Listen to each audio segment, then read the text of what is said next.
प्रतिक्रिया काय आहे? संजयजींनी महापौर पदाचा पदभार सांभाळलेला आहे आणि मला एका वाक्यात सांगावसं वाटेल त्याकरता, कार्यकर्ता जाणणारा, कार्यकर्ता कसा असला पाहिजे त्या पदावर याची कंप्लीट जाण असणारे असे नेते म्हणजे एकनाथ शिंदे साहेब आहेत. आणि त्यांनी खरोखर जनमानसातला असा कार्यकर्ता असलेला व्यक्ती म्हणजे संजयजी यांना ही महापौर पदाची मोठी संधी साहेबांनी दिलेली आहे आणि त्या संधीचं ते नक्की सोनं करतील. नक्की मुंबईच्या विकासामध्ये एक चांगल्या योजना, चांगल्या गोष्टी घेऊन ते येतील आणि मुंबईच्या सर्वांगीण विकासासाठी ते प्रयत्नशील राहतील याची खात्री. मॅडम, पहिल्यांदा असं आहे की शिवसेनेचे महापौर नाळे आहेत, त्याच्यावर आपली शिवसेनेचा या ठिकाणी उपमहापौर आहे की आता, आणि महायुतीची सत्ता आहे. आणि कसं आहे, बऱ्याच काळापासून ज्या काही गोष्टी झालेल्या होत्या याचा कुठेतरी परिणाम हा म्हणावा लागेल की या वेळेला लोकांनी विकासाला प्राधान्य दिलेलं आहे आणि कशा पद्धतीने मुंबईचा मोनो असो, मेट्रो असो, रेसकोर्सवर 170 एकरमध्ये होणारं जे पार्क तयार होत आहे, जो खऱ्या अर्थाने भविष्यामध्ये मुंबई शहराचं हृदय म्हणून काम करेल, या सगळ्याचा उपयोग 100%. त्याचबरोबर आणखी विषय आहेत की 15%चा प्रीमियम 5% रिडेव्हलपमेंटमध्ये झालेला आहे.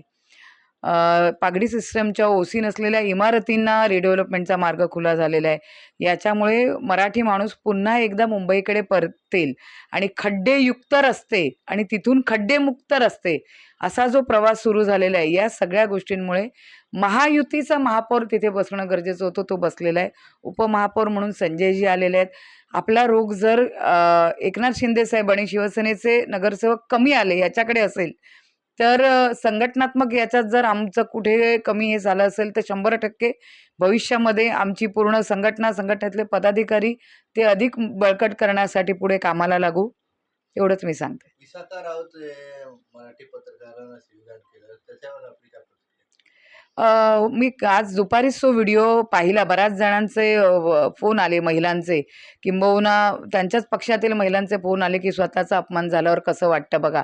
आणि म्हणून मी तो व्हिडिओ पाहिला आणि त्याच्यानंतर खरंच वाटलं की त्या महिला पत्रकार होत्या. मला नाही वाटत त्या काही असं एकदम अपमानास्पद वगैरे काहीतरी खेळीमेळीचं वातावरण सुरू होतं आणि त्या बोलल्या.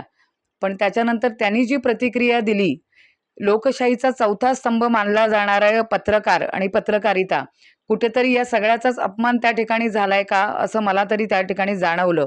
कारण आपण कितीही मोठी पदं भूषवलेली असली, कोणीही आपण कुठल्याही उच्चस्थ पदावर असलो, ते पद गेल्यानंतर किंवा ते पद असतानाही आपण माणूस म्हणून जगता आलं पाहिजे. दुसऱ्यांचा सन्मान दुसऱ्याला देता आला पाहिजे. काल जे त्यांचं जे काही वातावरण मी पाहिलं, किंबहुना पक्षात असताना त्या ठिकाणी देखील त्यांनी कितीतरी जणांचे, अगदी माझ्यासकट कितीतरी जणांचे बऱ्याचदा अपमान केलेले आहेत. आणि दुसऱ्यांनी बोललेलं अपमानास्पद नसताना अपमानास्पद वाटून घेऊन त्याचा खूप बावू करणं, हे त्यांच्यासारख्या एवढी पदं भूषवलेल्या व्यक्तीला ते शोभनीय नव्हतं असं मला वाटतं. आणि आता त्यांना थोडं अंतर्मुख व्हायला हरकत नाही की दुसऱ्यालाही अपमान झाल्यावर कसं वाटत असेल. मॅडम, त्याच्या महापौर झाला नाही त्या कारणावर ते चिडले होते का? त्यांचा महापौर झाला नाही वगैरे त्या कारणासाठी चिडण्याचं इतकं पक्षाचं काम मला नाही वाटत. गेल्या 4 वर्षात जेव्हा गरजेचं होतं तेव्हा देखील त्यांनी केले.